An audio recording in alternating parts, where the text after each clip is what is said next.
I am an alcoholic. I'm an alcoholic.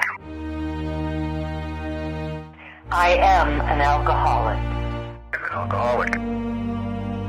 I'm an alcoholic. I am an alcoholic. I am an alcoholic. I am an alcoholic.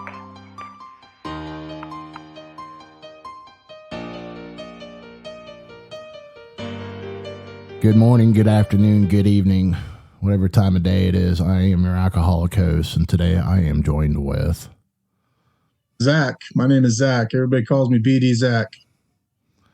BD Zack. Yeah, Big Daddy. That's the nickname I used to have back in the day. You know, I'm a big dude, man. All of us big dudes, you know how it is. We either got like Bear or Big Daddy or some name like that. And I got stuck with that one. So, well, I'm glad you emphasized on that because that could have went totally a whole different direction. Oh, good point. Good point. Yeah. So, you know, it's kind of weird having people call you Big Daddy. So I just say, BD or what have you. But Yeah. Zack is fine, man. All right, Zack. Yeah, I don't want to call you my Big Daddy.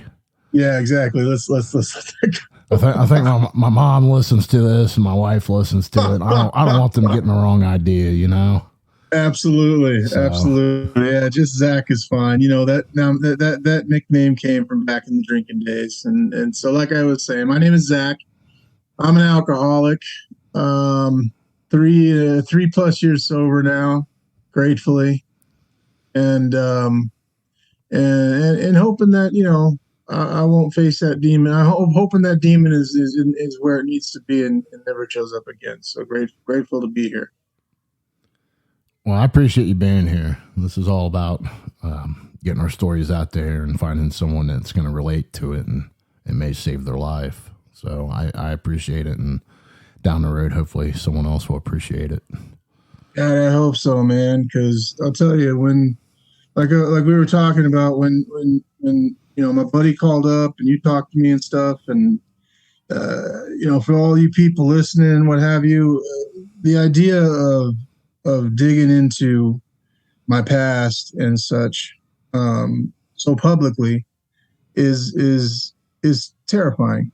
It's intimidating and it's painful. But if it's going to help people, I mean, if it's truly, if someone's sitting out there at some point and they're feeling some of the shit I felt, or their hope is cracking or what have you, and this somehow hearing that this fat cat out here is surviving and hopefully thriving and what have you, or hearing about something I say helps, then then I guess that's one more step to dying happy, dying clean. You know what I'm saying?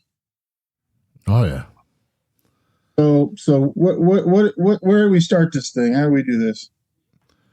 Well, let's see here. Well, we've established you're an alcoholic. Yeah. So we've established that. How'd you get involved with alcohol? Do you remember your first drink? Yeah.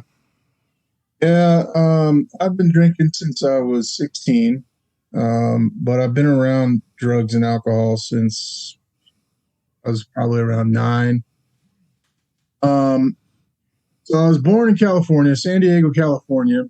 My dad and my mom were kind of, fringe hippies. My grandfather was a hardcore World War II vet. I respected him greatly. He's passed now. But he was a World War II vet, earned a Silver Star and a Purple Heart, serving in the Pacific. He served in the Pacific and the Atlantic. He was in the Navy. Got out of the Navy after the war and went to work for civil service at North Island in California, working on airplanes, the AWACS radar planes. Those are the planes with that big dish on top, amongst other things. And eventually he got my father a job there. My dad and my mom had me when they were just but teenagers, and so my grandfather's like, well, you got to man up, let's get you to work, and got him a job and I'm simplifying it. I got him a job at Civils at North Island. And until I was about 7 years old, we had an ideal life. My dad had gotten a house, and of course my memory's choppy because I was a kid. But we had a house. I had a little brother. My dad was making good money. Everybody seemed happy. We had family around. My mother's family, my father's family. It was ideal. My dad and my mom smoked a little grass as far as things went. Had a few beers here and there, that kind of thing. But for the most part, it was a normal, happy life. Then, my dad started messing up at work, smoking, got busted for smoking weed behind the hangar with some friends and stuff. And my grandfather came down on him for it because my grandfather had some pull and stuff. So he kept kind of pulling his ass out of the fire. But my dad kept fucking it up. And I love my father. And my dad has a lot of good qualities, but he's got a lot of bad ones too. I know many of us have had these kind of stories, but I guess this one's mine. So anyways, by the time I was about 6, 7 years old, my dad had, I guess, fucked up enough at North Island that he pretty much was, in trouble. So his buddy his says, "Hey, Boeing's hiring up in Seattle, Washington. Why don't you come up here and work for Boeing?" So we moved. We left everything behind. We left family and everything else, and we moved up to Seattle, Washington. My dad could work for Boeing, and I think that was 1980 or what have you. Interestingly enough, we were there when Mount St. Helens blew up, literally like camping in the foothills. Mount St. Helens blew up. I remember we had gone camping with these cats, and we were up there in the foothills, and I remember the radio had that sound thing come over it, and then the guy on the radio was panicking, and my dad and all the other cats at this camp were starting to panic, packed everything up. I think left tents behind, so just packed everything up in the cars and took off like bats out of hell. I remember the sky, again, I was a kid, so it's kind of choppy, but I remember the sky darkening.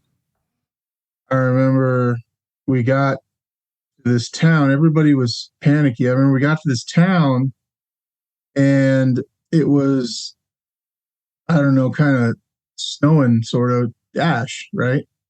Well, I remember this National Guard dude coming up and giving us a mask, and he put a mask. He gave me, my brother and I, a mask. He said, "You don't take that off. If you take that off, your lungs will bleed and you will die." I remember him saying something like that and scaring the hell out of us. So, needless to say, we kept the masks on. And I remember scooping up everybody was scooping up ash like it was souvenirs, and we had a big old like coffee can of ash, and then we went back to Seattle and all that. So that was a fun little experience. But my dad ended up screwing up Boeing, and that didn't end up working. I guess he was going to some school or something. You have to take some course or something before you get hired on, and that didn't end up working out. And because that didn't work out, we ended up moving into the ghetto. It was nicknamed the Shooting Gallery, both because people were constantly, we're finding like it's the type of place you find hypodermic needles in the sandbox where the kids play and stuff. Housing, and also because people were getting, get shot over drug deals and shit in that area. And that was my first experience with drugs and alcohol, was, living in this ghetto place. And my dad kind of started, I guess, experimenting with heavier shit at that point. But, there was some violence that popped off. And I remember I was, 7 or so when I first got, into a tussle with a kid and, got a little beat up. So on and so forth. Saw a couple things I probably shouldn't have seen at that age. But lo and behold, my dad gets an invitation to move down to Amarillo, Texas, to work at a place called Bell Helicopter, working on helicopters. Okay, sounds good. Another civil service job. Awesome. So we travel cross country over to Amarillo, Texas. I remember seeing Yellowstone National Park. I remember Old Faithful. I remember waking up in the Rocky Mountains, watching the sunrise. Beautiful, gorgeous. I remember getting to Amarillo, Texas, and it was a nowhere town at the time. I don't know much about what it is now, but it was just a little dirt town. And Dad worked on AH-64 Apache helicopters and AH-1 Cobra helicopters, putting in weapon systems and electronics and stuff. And I remember visiting him on the base a few times and played baseball. He was a hell of a baseball player. And then while we were there in Texas, he started hooking up with these biker cats. And I guess, things got a little bit more intense and, it popped off and he lost that job too. Ended up moving back to San Diego, tail between our legs kind of thing. And my grandfather couldn't get him back into North Island. He couldn't find any good work. And an uncle of mine happened to be hooked up with some one percenter cats. For those of you that don't know, that's a term used for bikers who kind of like living the outlaw life. They, they're not your typical weekend warriors that just like to ride Harleys and be cool. They're typically the cats who, will break laws, sell dope, do a bunch of other nefarious shit, and are dangerous. The dangerous ones. That's what a one percenter is, as far as I know. And no disrespect to anybody. I'm just telling it how I saw it. So my dad ends up hooking up with these cats, and they're like, you need to make some money. We got some ways you can make some money.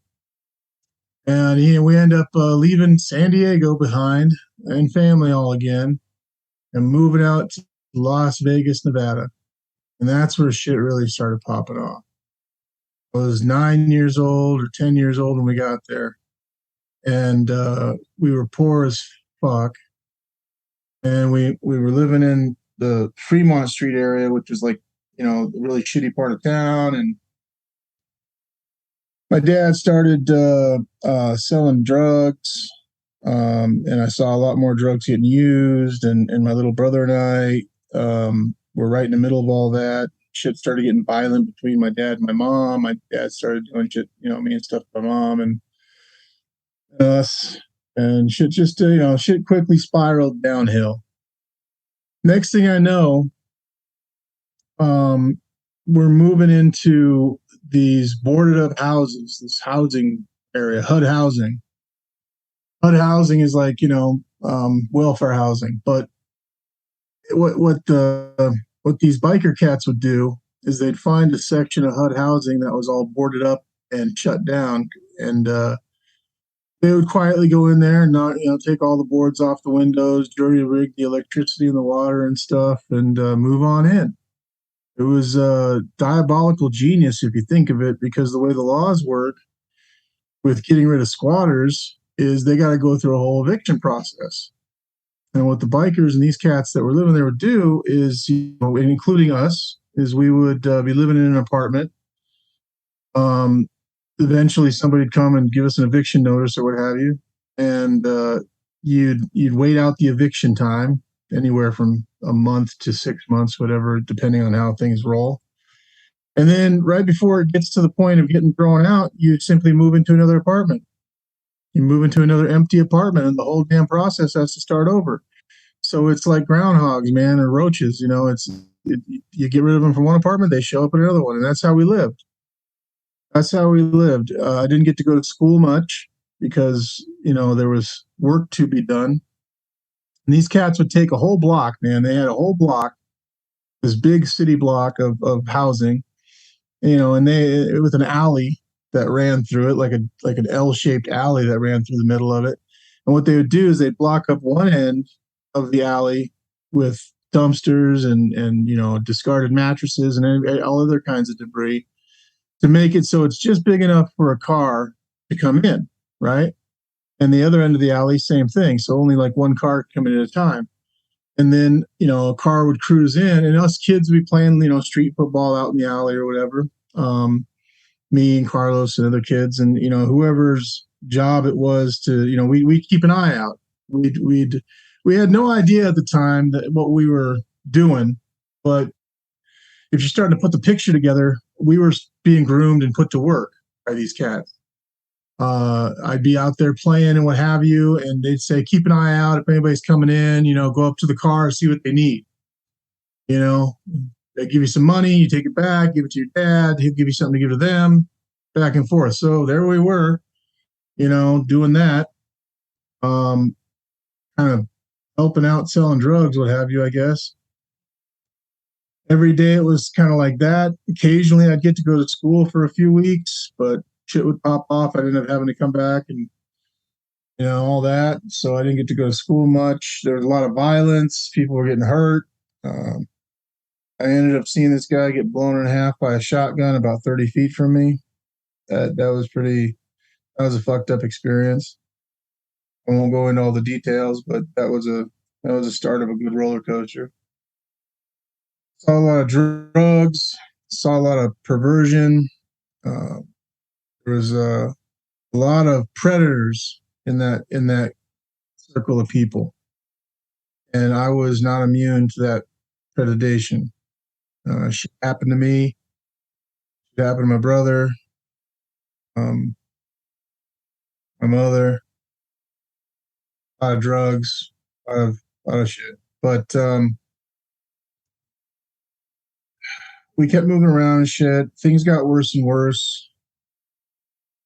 And I'd escape, right? I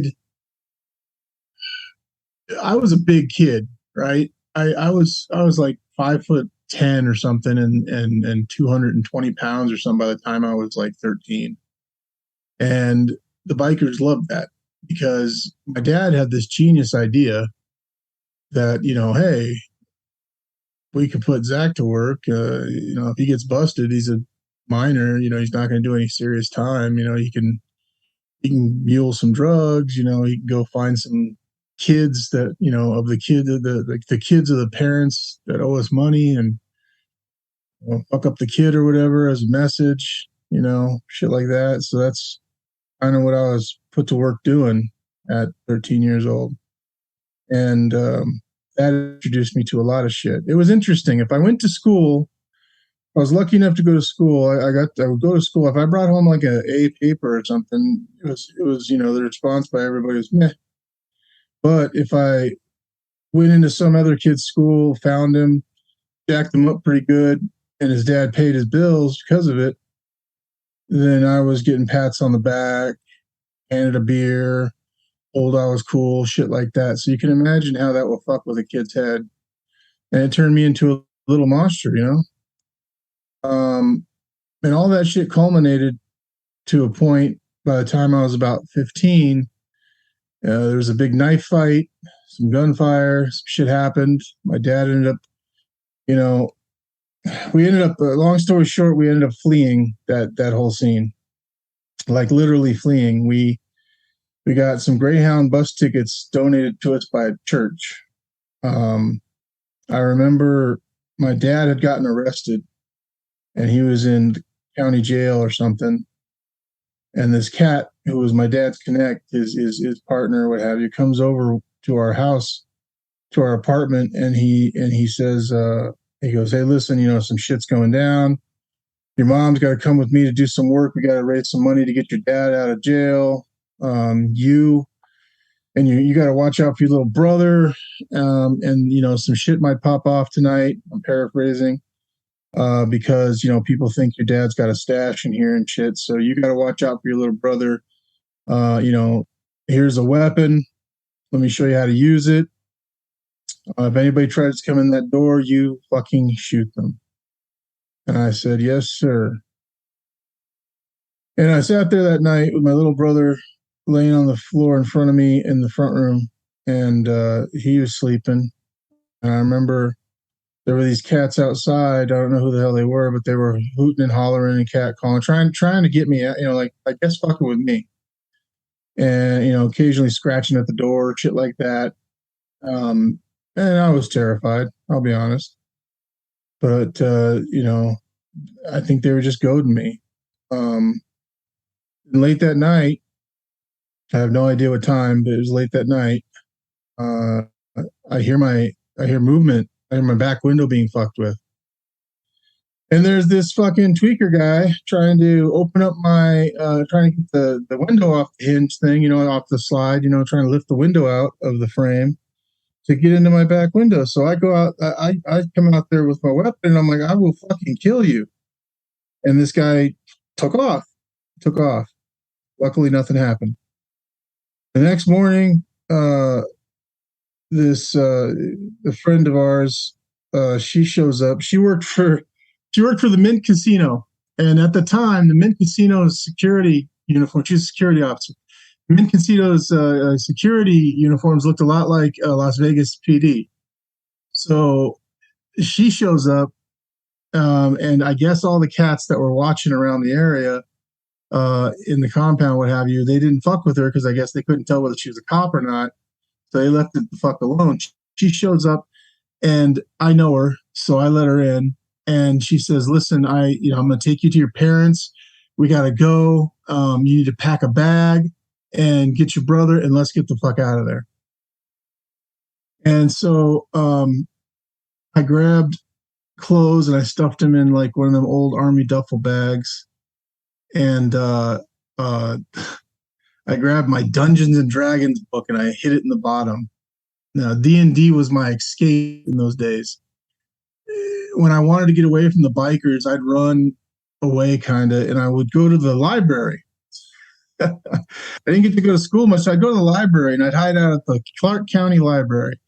And I knew they wouldn't come looking for me there. So I'd go to the library and hide out there and I'd read books and shit. And I gotta thank those librarians. I'm pretty damn sure in hindsight they knew something was up with me. But they didn't call truant officers. They didn't rat me out or anything. They would give me books to read. I found an escape through fantasy books. I found Lord of the Rings was the first book series I read. And I started reading this Lord of the Rings, and I was like, oh man, this is awesome. This is cool. And I was, I'd slip into this fantasy world and I'd forget about my problems. You know how that works. And I'm reading these books, but I didn't understand some of the words and stuff because, wasn't really educated. And these librarians would come up and be like, well, here's a dictionary. You can look some stuff up. And, oh, you like that? Well, why don't you try this one? This one's, they introduced me to the classics. I read a lot of books like, the Count of Monte Cristo, Tom Sawyer, Huckleberry Finn, I even tried, the Divine Comedy and Dante's Inferno. And, they introduced me to stuff like the Greek plays and things like this. And every time I couldn't understand something, they'd recommend books I could read that would help me to understand that subject or help me to, increase my vocabulary or what have you. And so I was there as often as I could be, hours and hours and hours at the library. And then one day I found in the library, I found this book called Dungeons and Dragons Player's Handbook. And I was like, oh, this is neat. What is this? And I found out, I remember I had played this. So I ended up finding out you could play a game that had to do with escaping into fantasy. And so I stole that book from the library.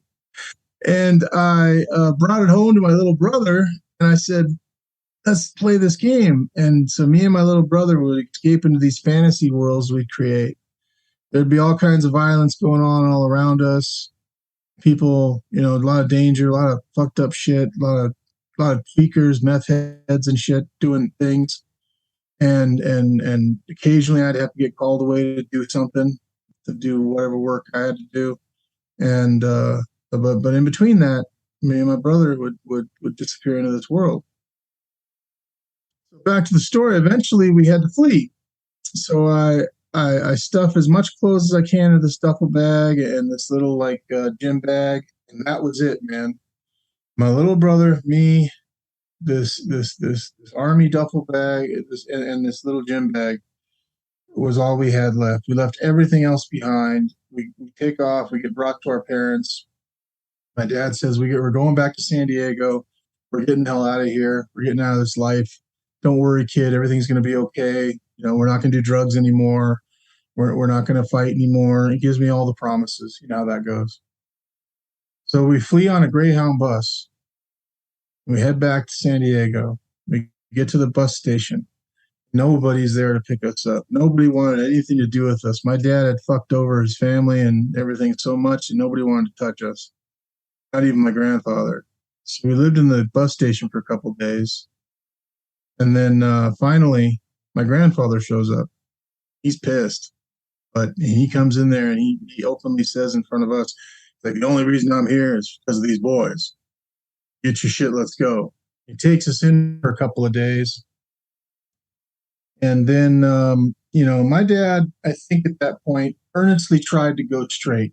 But as so many of us in this situation, as we all know how hard it is to break out of drug addiction and alcoholism and stuff, my dad was a heavy-duty meth user at the time. And as much as him and my mom tried to go straight, then we ended up in an apartment and life started to look a little better. And suddenly I'm told to stop carrying a knife, stop wearing, these cuts and stuff. Just don't wear your vest. Don't wear your jeans. We're going to dress you up real nice like a little 80s kid with Mervyn clothes and send your ass to school at this middle class school. Go and be a normal kid all of a sudden. And so they stick my ass in school, and I'm trying to adjust to that.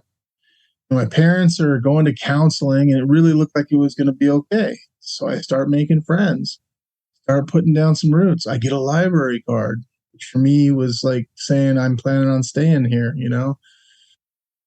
But as you can imagine, they gave in to the temptations. They met some other people, and they slipped right back into the life, man. We were only there for maybe 8 months by the time shit started popping off again. And it came back with a vengeance, and it got a lot worse. The violence got a lot worse. I ended up, my dad and I got into it.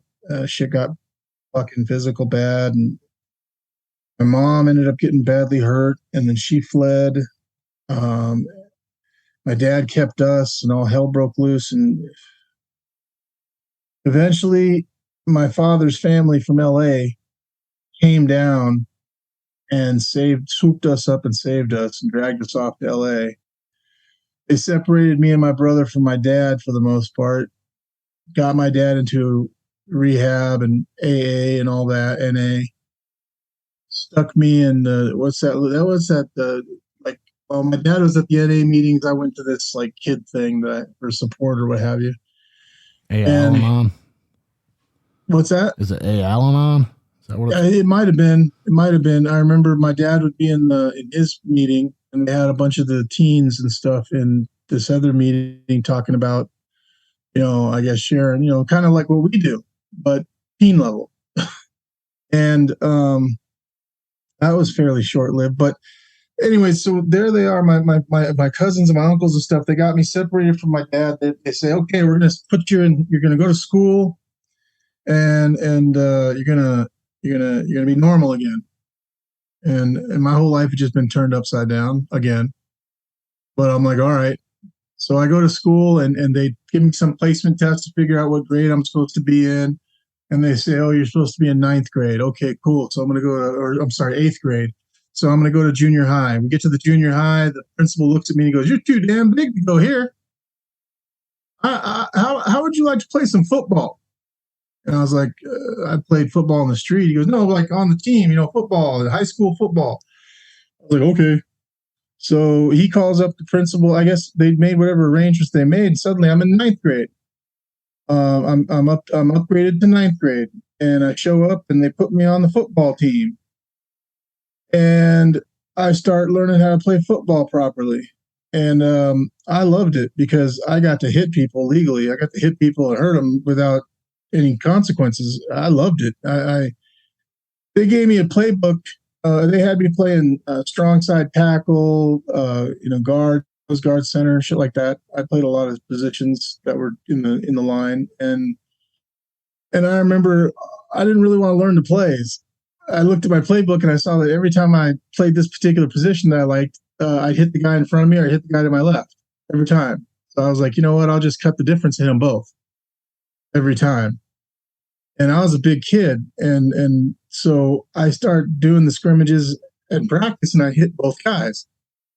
And I hit both guys again, and my coach goes, "Get out of here!" He calls me out of line, and he goes, "What the hell are you doing?"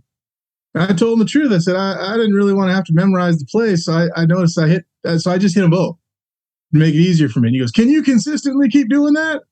And I'm like, "I think so." And he's like, "Then keep doing it." So I ended up playing football. I had a good time with that. But, my dad was getting clean. My mom was down in a mental hospital in San Diego. We had been convinced that my mother was an evil woman, and we didn't talk to her for like 4 years. I blew my knee out playing football, and that kind of ended football. And I went into a deep depression. I tried to kill myself. Ended up in a mental hospital. Eventually got out of that. And my dad was really trying hard to be straight, but he had developed delusional paranoia, according to the court-ordered psychiatrist that we had to go to.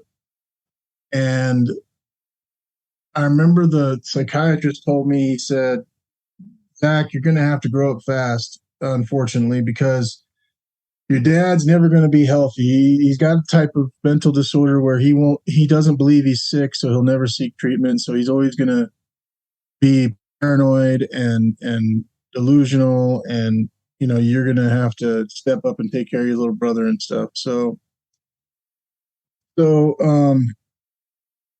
Yeah, I at that point I was just turned 16, and I was out of school again because I guess they wanted to homeschool a crazy kid that tried to kill himself.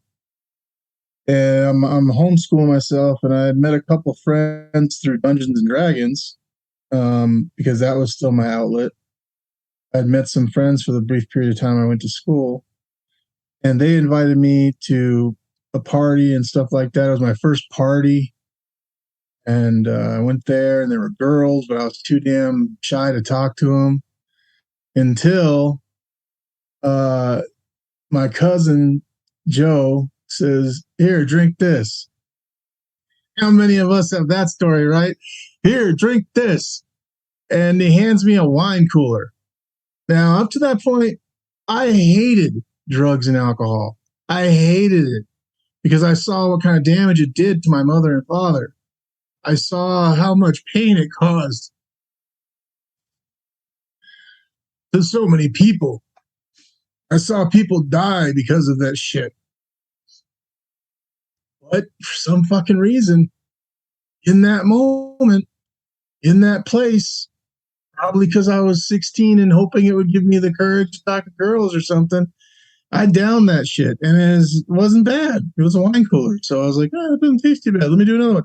So I killed off like 6 wine coolers in 6 minutes or whatever, and I got my first drunk on, and I felt loose. You all know how that is. The first time getting loose, doing my thing, next thing I know, someone's handing me a beer. And I had a great fucking party, man. It was great until the next morning when I woke up and had my first hangover. That was pretty memorable experience. But I was off to the races at that point. My father was kind of, I don't know, I guess I had grown past him at that point. I wasn't really fathered. I was kind of on my own at that point. I wasn't really home much. I usually lived most of the time with friends and stuff like that. And I was off to the races. It was all about partying. I was like, "This is awesome. I'm gonna party." And like every weekend, drinking and partying. Occasionally, going to school, but that was about it. Drinking, partying, and stuff. And then I got popular all of a sudden in school. I got popular. People liked me and shit. And I couldn't play football no more because my knee was busted up. But one of the D&D kids, who also happened to be an ex-football player, said, "Dude, you should join play production with me. Do drama." I'm like, "Are you kidding me? I'm a football player. I'm not. No, that's weird, man." He's like, "There's tons of girls." I'm like, "Oh, well, in that case, yeah, I'm down. Let's go." So I get into drama, and I realized that all that escapism I'd been doing into the D&D stuff was just like, I mean, it was acting. It was all the same thing, and I was like, I guess I was good at it because I had all this practice, I guess, doing these games, and so I started loving that, and I started dating for the first time. I finally got the courage up to start talking to people because I don't know if anybody ever watched like what was that old show, The Big Bang Theory, right? There was that one cat on the show that couldn't talk to girls, right? He'd like couldn't open his mouth, or he'd stumble over his words or what have you. Well, that was me. I'm a big guy and everything. And I would like to say, my current wife says that pictures of me back then, I looked pretty damn goofy, but I thought I was pretty good looking. And booze, between play production and all that and booze, I was cool. I was popular. I was getting dates. I was doing my thing. And so that just propagated more, and then school basically told me, how you've been cutting them classes all this time? You don't go to class. The only class you really go to is play production. And I went, yeah. And they go, well, congratulations. You're no longer in school. Get the F out of here. I was like, oh, okay. So I took GED, got that.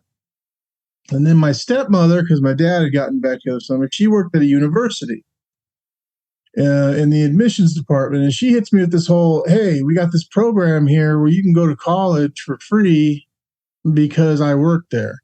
Would you be interested in that? And I had just gotten a girl pregnant, and I decided to do, I thought the man thing to do, the stereotypical man thing to do was, well, you got a girl pregnant, you marry her, and you be a dad. That's what you do. So that's what I did. I married her, and I was being a dad, and I was struggling. I was working 2 jobs. I worked for a moving company, and I worked in a warehouse, and I'd work at night at Pick and Save, doing unloading trucks and shit. So I hated those jobs, and I would, so when she gave me the chance to go to school, I took the placement test. I took these tests and all that to get in, blah, blah, blah. Ended up taking some college courses and things, and, starting to get a little educated. Ended up getting a sit-down job at a call center. And I was so grateful for that because I didn't have to be working out in the heat and everything, busting my ass anymore. And apparently I was good at sales in a call center. And slowly but surely, my life started getting better. But I was still drinking occasionally. I was still only I was like a binge drinker, I guess. I was in my early 20s or what have you. And I was doing okay. And my life started to improve. I got, my wife and I at the time, we were raising our baby. I was working. I was getting promoted. I was moving up the ladder. And I spent 17 years with this corporation. It's a big corporation. And I went during those 17 years, I went from a uneducated little local gang, this little punk kid, to working in a call center at the very bottom rung. And I worked my ass off until I worked my way up to a junior executive. And I had a corner office in Beverly Hills.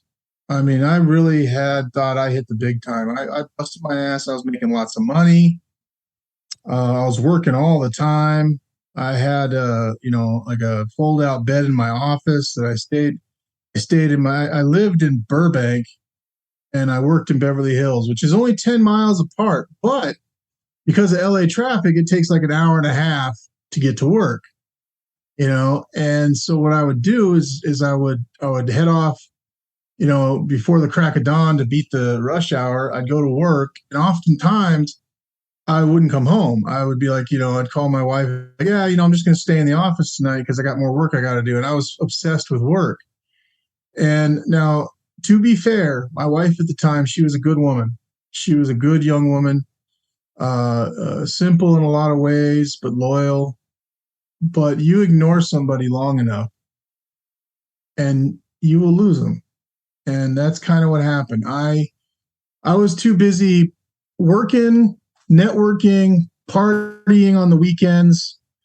I did volunteer for a youth group, a D&D youth group. We used Dungeons and Dragons because I had found that my little brother, when I was starting to come up and all that, my little brother was starting to get into gangs and shit. And I was still playing D&D on the weekends occasionally with these guys from high school, And I told my little brother, I'm like, hey, you know what? Why don't you come play some D&D with us? Like the old days, you and me. Come on, we can play. I'm going to, introduce you to some nerdy people instead of those people you're hanging with. And so we'd go to the back of this game store and we'd play D&D with all these people, right? And then the next thing I know, my brother's bringing in a couple more of his friends. And then some of my friends are bringing in some friends. And then some more kids start showing up. And then before you know it, we got like 30 teens and young adults and stuff in the back of this game store playing like 3-4 tables of D&D games and other role-playing games. And the owner of the store comes in and he goes, Zach, why don't you do something with this? I'm like, what are you talking about? And he's like, you got a lot of buying power here. Your kids are buying a lot of my stuff. You should probably turn this into a club and, get sponsors and all this stuff. And I was like, oh, yeah, how do I do that? So he kind of, led me a little bit and we ended up making this club. And we started using the club to reach out to at-risk and underprivileged teens and kind of get them out of whatever they were in. And I gave them what I had. That was my escape.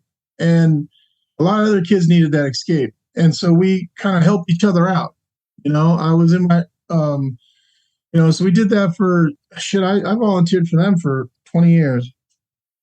We turned it into an informal, really cool club. And, we did a bunch of cool stuff. We would use fun and friendship. We'd do activities, games, campouts, whatever the case may be. Eventually we got big enough and established enough that, we got sponsorship from the people who make D&D and they would give the kids free stuff. And, we even got one point where we were invited to this place called the Magic Castle. And it's like a magician's hotel kind of clubhouse thing. And it's really cool. We got to go out there and meet some celebrities and be on TV and all this fun stuff. That was my good, that club was my good deed, my escape, solace, my friendship, my soul. On the other hand, I was working my ass off, but I was spending a lot of time working. So I was splitting up my time between volunteering for this club and working, and occasionally raising my kid and being with my wife. But something had to give. And unfortunately, what I allowed to give was family. I ignored them and didn't even realize that we were falling apart. Eventually, I got sick. I had gotten in a car accident, and long story short, I ended up in a hospital, and then I got an infection while I was there called necrotizing fasciitis, which is also known as the flesh-eating disease. And it almost took my left leg off. They performed emergency surgery and told me if I had anything to say to my family, I should say it. So that was a rough patch. I spent like 3 months recovering, and I lost the ability to walk. I had to learn how to walk again. I had to have special wound closure because they took 28 pounds of necrotized flesh out of my body. I eventually recovered. And while I was in the hospital, I had asked my stepbrother to move in and help my family out while I was down. And he did. And when I got out of the hospital and stuff and I recovered and everything, my job at the time had been telling me, don't worry, you're good, you're good. I said, I can work in the hospital bed. I just give me a laptop. No, you're good, you're good. I get out of the hospital and I'm ready to go back to work. And I call up my boss and everything. I'm like, yeah, we're ready to rock and roll. And they said, hold on, we'll get right to you. Next thing I know, I get this envelope in the mail from FedEx, and it's a severance package, offer for a severance package. Turns out they had found ways to work around me, didn't need me anymore. And they offered me this, I wouldn't call it a golden parachute, but it was silver. It was a decent package. but it felt funky. I felt a little funky that they were just cutting me out like that. And I went to my lawyer, and he said, yeah, you might have something here, but they found a way to work around the FMLA, the Family Medical Leave Act. And so he goes, look, it's a good deal, and you really don't want to be where you're not wanted anyway, right? And I said, yeah, I guess I'll take it. I took the money, and I was now my career was kind of over. My job was gone. I was kind of depressed again. Then my wife and my stepbrother, yeah, you guys, you hear it coming, right? Here it comes. My wife and stepbrother tell me they've fallen in love while I was gone, and they wanted to be together and all that shit. I didn't take that well. Some shit popped off. I ended up in jail. My brother, yeah, you can imagine, but they agreed not to press charges against me for the violence as long as I left the state.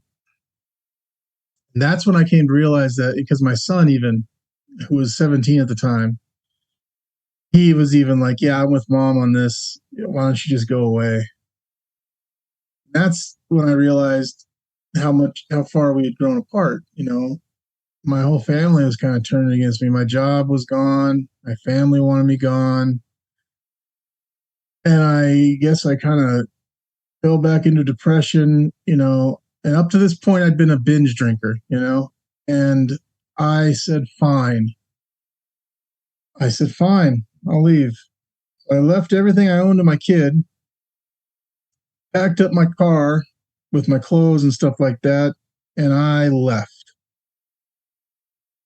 And I went back to Vegas. I guess when you're in that kind of place, you kind of go to your roots or what have you. So I went back to Vegas and decided to pull a Leaving Las Vegas. I had decided I was going to drink, fuck, and gamble myself to death. And I was well on the road to succeeding in that. I was in Vegas. I had some money. I'd left most of everything to my kid, but I figured I'm on my way out the door. And because of that, I was living fast and loose. I was, kind of trying to start fights. I was being a dick. And I gravitated back towards the same kind of people that I once hated, that I once fled from. And they were more than happy to have a guy who's got nothing to lose and is willing to do anything, working with them. And one thing led to another. And somehow I ended up in Juarez, Mexico, working with some even heavier dudes.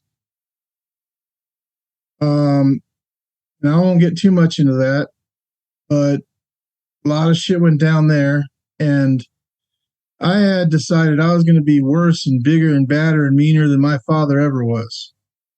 And I was succeeding. And I became a true monster. And I decided, fuck it, I'll take all the drugs I can get my hands on. I'll do anything. So there I was doing anything. And that's when I experienced drugs and stuff really for the first time as a user. And drinking, and I kept drinking and stuff. And then some people got hurt. Bad things happened. And I was involved with that. And that made me decide to leave Mexico right quick. And I left Mexico, went back to Vegas, and I was gambling,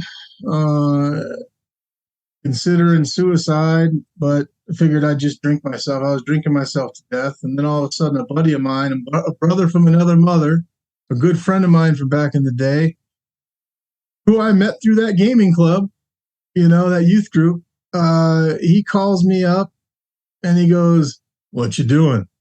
I was like, "Playing poker." "Well, how would you like to move to beautiful Nevada, Iowa? We've got 4 distinct seasons. Kids can play in the street. There's no helicopters flying overhead, no gunshots in the middle of the night. You can leave your car running while you're out there at the come and go.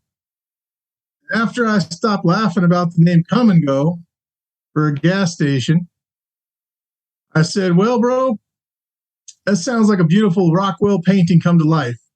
Why the big sales pitch? And he says, well, lost my job. I need help with the mortgage. Now, in hindsight, I realized he didn't really need my help. He was saving my life. But I didn't know that at the time. He just knew me well enough to know to pluck my hero cord. And so I was like, all right, bro, I got you. I'm going to send you some money right now, and I'll make my way out there. He's like, yeah, come on out, man. We got, a basement room for you and stuff like that, and so on and so forth. I said, I'll get there eventually. So I made a decision at that point. Okay, if I'm going to do this, I'm going to get away from all this evil and shit. Give life another try. I'm going to have an Americana experience. And I decided I was going to take my time getting to Iowa because I didn't owe anybody nothing. I had no responsibilities. So I sent some money to my bro, and I took my time. I took a month. It took me a month to get to Iowa because I promised myself I'd get there I'd avoid every freeway and highway I could. I would take every back road and by road. I would stop at anything that looked interesting to me. I would tell people, about my road trip and take invitations and party and do whatever. So I did that. I had a hell of a life experience, man. I stopped in a bunch of little towns. I met people. I got together with this girl in Colorado. I almost stayed there instead of going to Iowa. But I had a great road trip, and it was a road trip that made me kind of, get in contact with life again. And so by the time I got to Iowa, I had reached some level of Zen, I guess. And I come in and I hug my bro. And my bro, by the way, he's a 6'4" ex-guardian angel, tough dude who's gone, kind of family soft and, had a wife and kid and all that stuff. So we had a lot that we connected on. And I get there and I was expecting to have to share a room with my my nephew. I call him my nephew. We aren't blood, but he's my nephew because my bro is like a brother. And I was expecting I have to share that, but he introduced me to something else I'd never experienced before that Iowa has: basements. Not only basements, but a fully completed, finished basement. He damn near handed me an apartment under his house, is what it felt like. And I was like, whoa, this is a trip. So I had a nice place to live. I hung out for a while. Started going to the local bar, meeting these small town people, and I really liked the laid back. There's good people. For example, one of the first nights, the first winter I was there, I slipped on ice, fell and busted up my leg. Right, blew my knee back, or knocked my knee out of socket, what have you. So I'm laying there on the ice, and within a minute, 2-3 cars had stopped, and people came over to help me. And this older couple took me to the hospital and stayed there with me and then got me back to my brother's place. And I was blown away because in LA, people would not stop. They would think it's a carjacking ploy or something. In Vegas, same or worse. Yeah. So I was blown away by the kindness of these people and how laid back it was. And the cost of living was 1/3 of what I was used to. And I thought it was pretty cool. I met this girl. I started dating. I moved in with this. I got my own place and ended up moving in with this girl. And we had something going. And she was an Iowa farm girl. And I met her family. And we got engaged. And, life was going better again. But I was still drinking. I'd gotten a really nice job. On one hand, it is very dualistic. On one hand, I was doing really well, but on the other hand, I was still drinking every weekend. And slowly but surely, that alcohol kept creeping up and creeping up. I'd gotten off the drugs. I wasn't doing drugs. Luckily, and I'm grateful for this, I guess, during that wild streak, I was doing a lot of shit, but nothing stuck. Thank goodness, but the alcohol stuck. And I was drinking more and she was drinking more, and we started fighting and shit. And I started skipping work and stuff because, you know, I was too drunk to go and didn't want anybody to see it and stuff like that. And then, you know, I was sneaking booze at work. You guys know how this story goes. Kept screwing it up. Got fired. Girl left me. Had a fight. Fucked up. Got a DUI. Went to jail again for a little while, for a couple days. Got out of that. Had to go see the court. You know, the whole DUI experience. Sore up and down. That's it. Never again. Got another fucking DUI because I'm an idiot. And I was going to the strip club and hanging with some cats and drinking and being stupid. And so I lost, you know, I was alone again. And all of a sudden these cats, these biker cats at the club, and I guess I gravitated to them, and they're like, you know, you need some money, you need to work. I was like, yeah, I do actually. And so there I was again, back with these cats, doing some nefarious shit, making a little money, but, you know, carrying weapons again, doing stupid shit. You know, I ended up going to jail for a little while. Things went to hell, and I ended up in jail, you know, with a 2-year sentence. And that was it. I finally, you know, I broke down, and I was all fucked up, and I was like, resigned to die again. So this roller coaster of life kept going, and I'm there in jail, and all of a sudden, I I got approached by these people who said, "We think you're a good candidate." So I'm a lucky son of a bitch in some cases, but I like to say I've had a terribly beautiful life. I really have, because I have partied with rock stars. I have seen some beautiful places and beautiful things. I have been shot at, stabbed. I've hurt people. People have hurt me. I've seen some of the worst in humanity, but also some of the most beautiful in humanity. I have really had a paradox of a life. And at this point in my story, these people came to me and said, "You're a good candidate for this program we're doing of recovery. And if you come through and do this program with us, we'll get you out of jail." So I said, "Let me think about it. Yes. Get me out of here." So they got me out of jail and on probation, and I had to go to these meetings. And this was my first real experience with AA. I had to go to these meetings, and I had to go to these classes, and I had to do all that stuff. And I did all the stuff I had to do. And I spent the next 2 years trying to stay away from trouble. But on one hand, I was doing what I had to do and trying to, you know, I was doing what I had to do to stay out of jail. But I was still drinking. I was sober for maybe 6 months. And then I remember how I've heard this story so many times. I know you all have too. Somebody's like, you know, "Well, can't you just have, you know, one shot with me?" And I'm like, "I know one shot. I can do one shot. I've earned it." You know how we all bullshit ourselves. And one shot led to 15. You know how that goes. And lo and behold, wouldn't you know, I was secretly living a dark life again, because the people I was drinking with were the people that wanted me to keep working with them. So I was secretly doing all that shit while on the other side, showing up, you know, all nice, clean, spick and span, doing my program crap and bullshitting them to stay out of jail. And that's how the next 2 years went.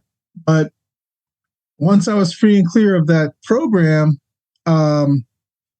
I was just still making money and doing bad shit. But I was lonely, because the people I was with, I had learned, you know, you can't really trust them and shit like that. I didn't really want to be with a bunch of tweakers and stuff for a relationship or anything. So I was online trying to find somebody. I was dating, half the time just hooking up, but then occasionally I'd, try to find somebody to actually care about. And I ended up meeting this chick that I thought was awesome. The first thing I saw about her, well, she played D&D.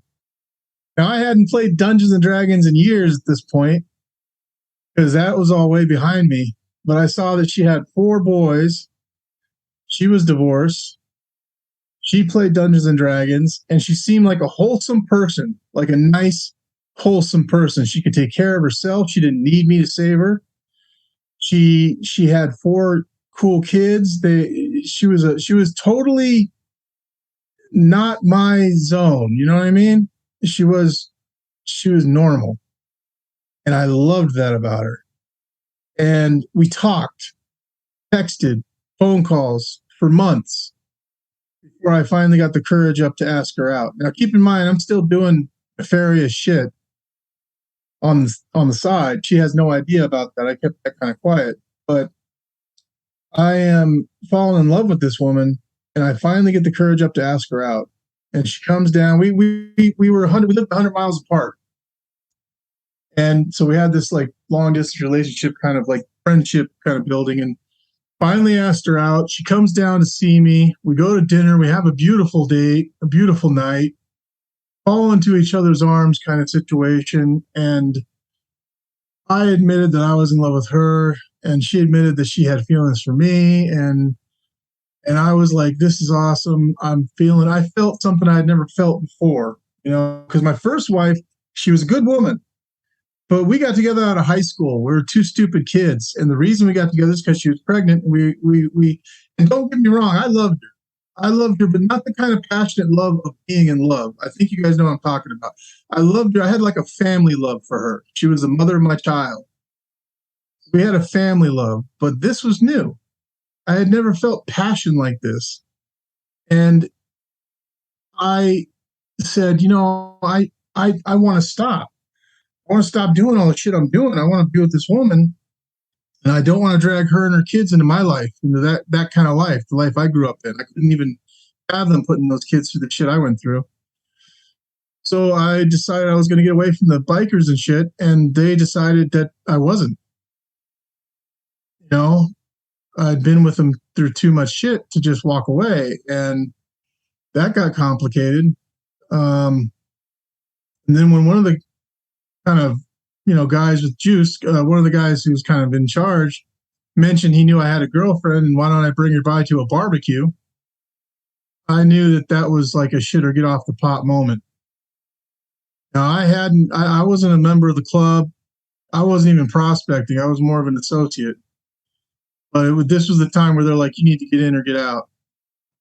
And luckily, there was an out for me. One of the guys understood I wanted out, and he made it possible for me to leave clean.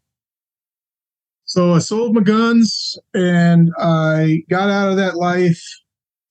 I moved up to be where she is, and we started dating and everything. And I remember when she finally decided to let me meet the kids, because we were real careful about that. We had made a decision. We talked and said, and we agreed, if the kids don't like me, and that's it, it's over.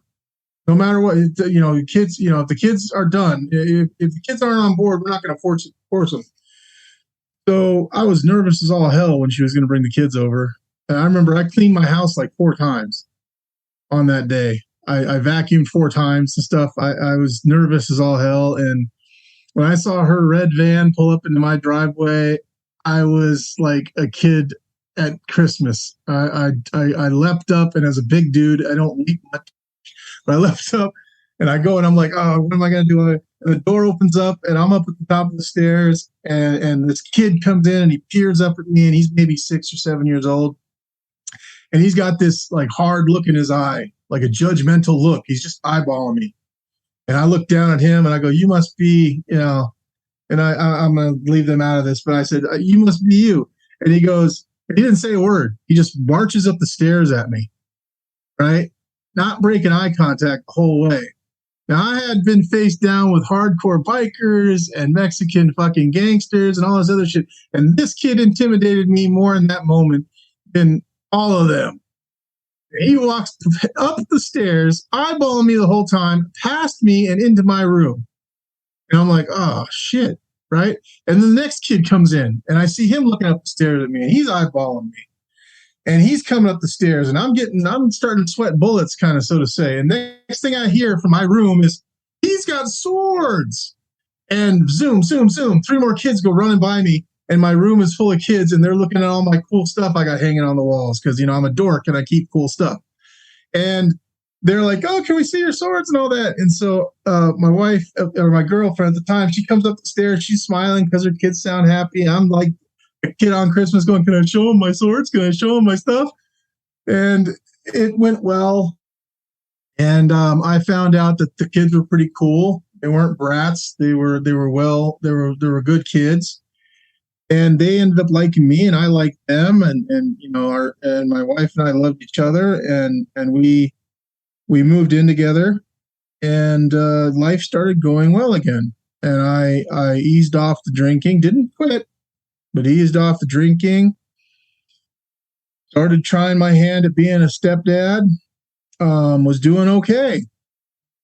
Things started to get better again. Got a job working as a contractor with the military, doing logistics online and stuff, and things were getting better. And as the roller coaster turns, I started having trouble getting up and down the stairs. It was like I was running out of breath. I was weaker. I felt weak, so I ended up going to the doctor, and the doctors did a bunch of tests.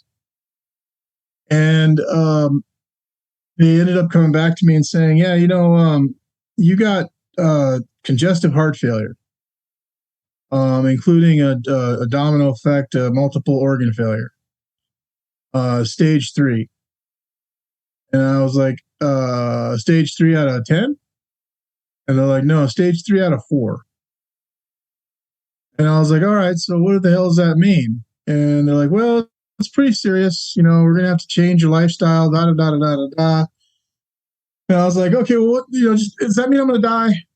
Am I going to die? And she's like, well, this can be, this has a progression. She gave me, she was running, she didn't want to commit to anything. And I pushed her and said, I'm not going to hold you to it. Just give me an idea what's going on. Long story short, I found out that they expected I had maybe 3 to 5 years to live. And that hit like a fucking ton of bricks. I was finally happy, and I had a second chance. I was clean. I had pulled away, not clean in a addictive sense. Like I had pulled away from the evil life. I was living in a whole new place with a whole, things were going well, and suddenly now there's this fucking thing. Well, being the idiot that I am and was, I didn't take that well. And I crawled my ass right back into a bottle. I started drinking a lot more. I don't know whether it was me thinking I'll kill myself faster. I wasn't thinking. It was just maybe instinctive addiction, I started drinking, and my girl, my wife, she didn't know what to do,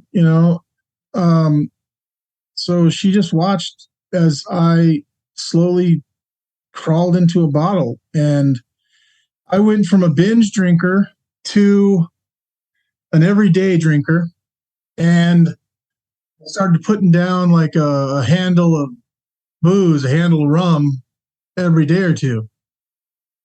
So I'm down in gallons of booze and sending her to the store to get me more when I'm out, and we're starting to argue and fight and shit, and the kids are losing respect for me. And it all culminated and I'm feeling sorry for myself because I'm dying and shit. And it all culminates in one night when I'm pissed off at her because we'd been fighting, and I'd been telling her, you need to go out and get a job. Because I'd been the breadwinner kind of guy, and she was the homemaker. I was like, you need to go out and get a job and start a career and stuff, because when I'm dead, you need to take care of yourself. I need you to get out there and get a job. You need to do this. And I've been hacking on her about that stuff. And I did not know she was terrified. I did not understand that. I thought she was being lazy and shit, but no, she was terrified because she was a stay-at-home mom her whole life. And now here she is. She had a few jobs and all that, especially when she was single after her divorce. But when I came swooping in with the "I'll take care of you" thing, now she's terrified to go back out there. I didn't know at the time though, so I'm riding her about it and shit. And then one night, and I'm angry, I guess. And so one night I get really fucking drunk, and no violence. I'm very grateful that nothing ever went to that degree. But all of a sudden, I'm angry. I'm drunk, and I start tearing into her verbally in the worst possible way I can, saying the most hurtful shit I could think of, and I'm doing it in front of the kids. We had kept most of our arguments and stuff hidden from them. Not that the kids don't know. I mean, kids are more perceptive than most people give them credit for, but this one was bad. This one was me calling their mom names in front of them, telling them how fucked up she was, saying horrible things. The kids are crying. She's crying. I'm being a total ass. Hurtful. And so she leaves me. She takes the kids and she goes. She took off for a while, and I sat there and sobered up and realized I was destroying my life all over again. And finally, after all these years of fucking up and having a beautiful chance to rise and then fucking it all up and getting back up and this roller coaster ride, finally something clicked inside, and I broke down crying. Something clicked inside, and I did not want to lose my family again. And I was busted up inside, and I just couldn't fucking bear it. And I have not had a drink since that night. The very next day, I searched out online AA, right? And I ended up getting hooked up with this cat named Michael, good cat. And he invited me to an online meeting, because I sure as hell wasn't going to go to any meetings in small town Iowa where I live, because you know how it is. For those of you in small towns, for those of you in big towns who don't know how small towns work, everybody knows what color your poop is before it hits the water. Yeah. That's the way we look at it. Matter of fact, when I first moved to Iowa and I first got my own place, 2 days after getting my own place, I'm coming home and this the mailman comes up and he says, "Hey, Zack, how you doing? Good to see you got your own place. Here's your mail. My name is Mike. I'm your mailman." And I'm like, previously in my old life, I'd spoken to my mailman maybe twice in 10 years. This guy knows who the hell I am. And I'm like, "Nice to meet you, Mike. How the hell do you know who I am?" And he goes, "You're welcome to small town Iowa." And he's the one that gave me that saying. He says, "The good thing about small town Iowa is everybody helps each other out. Everybody's, got each other's back." He says, "The bad thing about small town Iowa is everybody knows what color your poop is before it hits the water." And I was like, okay, I'm going to use that nugget. That's a good one. But, and that's true. So I could not bring myself to go to a live AA meeting out here because I was terrified that people would find out shit about me I didn't want to know. Luckily, there was the online meetings, and I got into the online meetings, and I went to my first meeting, and I totally destroyed the format. I did not follow the format. I got in there, and they made the mistake of letting me talk, and all of a sudden, all of the shit I guess I had bottled up inside me blew out. I was just jabbering and crying and jabbering, and I'm like full snot face crying on the phone on the phone here, and I'm just pouring out all this pain about my family leaving me and stuff, and these cats are listening. Everybody in that meeting was listening, and I could feel it. I could feel that they understood. You guys know what I'm talking about. They understood what was going on in me. Nobody to that point really understood where I was at. But there were some other cats in that meeting who had been hard cats like me. You know, they had been hard cats. They'd been through some hard shit. And they understood. And because they understood and I could feel it, I came back. I did another meeting. Of course, I had to learn the format. I had to learn not to just blather out of turn and stuff, but I got it down eventually. But once that cork was unpopped from my soul, my depth of pain came out, and it never stopped. And to this day, as you can hear in the wavering of my voice, I have emotion now. My wife said to me, and my wife came back. Kids came back. They eventually all forgave me. All but one. One still has some shit against me, but they all love me, and we are together now. And this was 3 years, 3 months ago that I had that big blowout.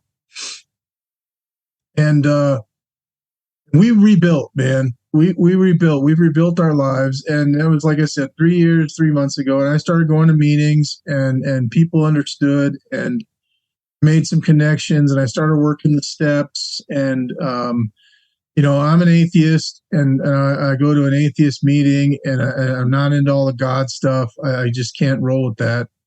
But I was lucky enough to find out that there's other people out there that feel the same way, and that there was a support network of people to listen and to help. And I'd occasionally open my mouth, and apparently other people felt good about, I don't know, I guess, about me understanding them and listening to them. And so that back and forth started. That helped my heart a lot in I think both a physical and a spiritual, metaphorical sense. You know, we started rebuilding. I even started the club up again because the kids found my photo albums, and they said, we want to do all this fun stuff, because we used to do campouts and Renaissance fairs and all kinds of crazy stuff. And so they're like, we want to do it. And I was like, kids, I don't got it in me anymore, man. I don't got the gumption. But they bugged me for a long time. And I said, all right, kids, if you're willing to do the work, I'll guide. And so we got the club running again. And the club is up and running now. And I hope it's okay if I plug it, because it's questclubgamers.org. And it's a bunch of kids. It's an informal club for teens and young adults, everybody. We have families that play together, but we use role-playing games and special events to first of all, to get kids out of their phones and stuff, you know, to get them to interact live, to have social interactions, to learn how to be, you know, people. And we also reach out to at-risk and underprivileged kids to give them something to do and some camaraderie and stuff. And that's what we do. You know, we got our annual picnic coming up in a couple weeks, and, you know, we'll throw some hot dogs on the barbecue and, you know, play some egg toss and stuff like that. And everybody gets together and has a wholesome time, and it's good. And I'm glad that we're doing it again. It's a lot of work, but I'm glad we're doing it again. And it's been 3 years, 3 months that I've been sober. And over that period of time, I finally, and I would have to say that a huge part of that is going to these group meetings, is working this program, is doing what we do, right? You know, finding this tribe of people, all of you, you know, all you cats out there, we're all a tribe, man. And finding this tribe as opposed to the bikers, you know, my tribe of bikers or druggies or evil people, you know, or whoever. And I'm not saying all bikers are evil. Don't fucking send me, don't give him shit about that. I mean, there are a lot of beautiful fucking people out there who are bikers, who do good things. There's just some bad seeds in every group. You know that. So let me get past that. But our tribe, man, it made a difference to me. It makes a difference to me. It saved me in a big sense. And I am very grateful and very proud to be sober for this last three and something years. And my wife and I, we spent these last 3 years. I started meditating. I started reading philosophy again, going to meetings, talking to people, expanding my education again, cleaned up my past, paid off all my debts. We bought a house. We bought a house. And two of the kids are grown and moving out, and they're out on their own now. And the other two are just wonderful young men. And my wife and I get along well, and we do good, and we back each other up. She's working, proudly working. And, so when the time does come that I eventually go, she's going to be all right. It means a lot to me. And doctors say because of the lifestyle changes I've made, go figure, that the way she put it, she said, Zach, these lifestyle changes you made, these efforts you're putting forward, she says, I think we can safely say 3 to 5 years. We can extend that maybe to 5 to 10. That was a beautiful gift. To be told I have more time, maybe, because now, it's like time is the most important thing to me. I had money, I fucked it up, but I had money, and it wasn't happiness. I have time to be with my family now, to do these meetings, to reach down into my fucking guts and share this crap with you guys. And it's the most precious thing to me. And I am a happier man right now, despite my physical problems. My health is being fucked up and everything else. And I'm poor. I don't have money anymore. We struggle to get by, like so many of us, I don't have much money, but I'm happier now. Being sober, being more balanced, feeling this, I call it my Zen, my terribly beautiful life. And I'm grateful, and I think finally, after all these fucking years and this roller coaster I've put myself through, I think I have finally learned to be at peace. And I don't need all that evil anymore. And I've learned that I'm not a monster. For all you people out there who've done fucked up shit like I have, and you know what I'm talking about, and you have those ghosts like I have, these ghosts that haunt me and haunt my nightmares, I have come to realize I'm not a monster. I'm a decent human being now. Now I like to believe I'm a decent human being, and I'm told I'm even likable. And I do my best to make amends. I've made amends with everybody I can make amends with who's been willing to allow me to. I've got a good balance of that. And when I find something surfaces that I need to address, I address it.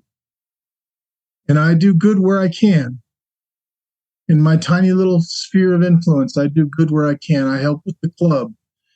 I try to be a good stepdad, and I try to be a good husband. And I talked to Raymond here on the show, and I guess that's the best I can do, And whatever time I have left on this planet, I hope that it continues to go smoothly, and I hope that when the hard times come, because they inevitably will, that I've finally turned the corner and gained just a little fucking wisdom so that I don't do something stupid. I don't feel I will, knock on wood. I think I finally learned my lesson, and I love it. And that's my story, man. That's who I am. There you go, Raymond. Is that enough? You said you never done this before. You sound like a circuit speaker, man. Like a what? Circuit speaker. What's a circuit speaker? This person goes around and speaks to all the AA meetings. Oh, I didn't know that was a thing. Yeah, they have these people, and they go and tell these big speeches. It was just that was amazing, man. I mean, You mean there are people that go around and dredge up the pain in their souls on a regular basis? Yeah. That sounds fucking horrible to me. That sounds painful as fuck. Yeah. Well, it's like I said, it's like why we do this show. It's for people to relate. Yeah, man. I know you do. I know you've with what you shared with me, I know you see a lot of that. Maybe you saw it from the other side, but you've seen it too. So for all those people out there that have, I guess, you're listening to this, and you've been gracious enough to give us this time, to give me this time, and listen to my bullshit. Listen to my story and my pain and stuff like that. Thank you. If you are sitting there feeling anything like I've felt, and anything I said here has resonated with you, then at least know that I'm thinking about you. I'm out here. I'm doing my thing every day. I struggle. Some days I don't do so well, Some days I soar. Some days I don't. But you do the same thing, and I think of everybody in my groups and everybody out there, and every single day, part of my personal routine. I have a personal routine I stick to now. It's another thing I've found that's helped a lot. I try to wake up early in the morning. My wife starts work at 5 a.m. So I work from home. I work for an insurance company now, and I do a lot of number crunching from my computer at home here, and I'm blessed for that, I guess. That's funny, an atheist using blessed, but figure of speech. But anyways, I get up in the morning. I do my work. I start my day. By doing some stretches and doing some Tai Chi, meditating. I meditate and I read a little philosophy. I'm currently studying Taoism for various reasons, and I read the memoirs of great men and women, and I try to just get a little bit of wisdom out of what they've experienced. And then I meditate on that, and I write in my journal, and I sit back and I look out the window and I look at the trees and I get a little touch of, commune with nature, and I sit and I remind myself what I'm grateful for. Every single day, I will sit and I will remind myself what I am grateful for being alive, for example, congestive heart failure that I'm fighting, and it's trying to slip into stage 4 now, which is not a good thing, but I'm fighting it, and I'm grateful for every moment I'm alive. And I sit here, and while I'm sitting here thinking of all that, I think of all the people in my life, and I got this little mantra I say, and some people might think this is silly, but I'll share it with you because this is what I say every morning. I say this, and a lot of people might think it's silly or too close to religious, but it works for me. I sit here and I say, may I be, may I be. See, now I sit here and I say my little mantra. I wish good things for myself. I wish good things for my family, and I wish good things for people out there in the world. And I think about that. And I think about all the people in the world. And I say, may you all be well and safe, happy, and at peace. May we all be free from mental suffering.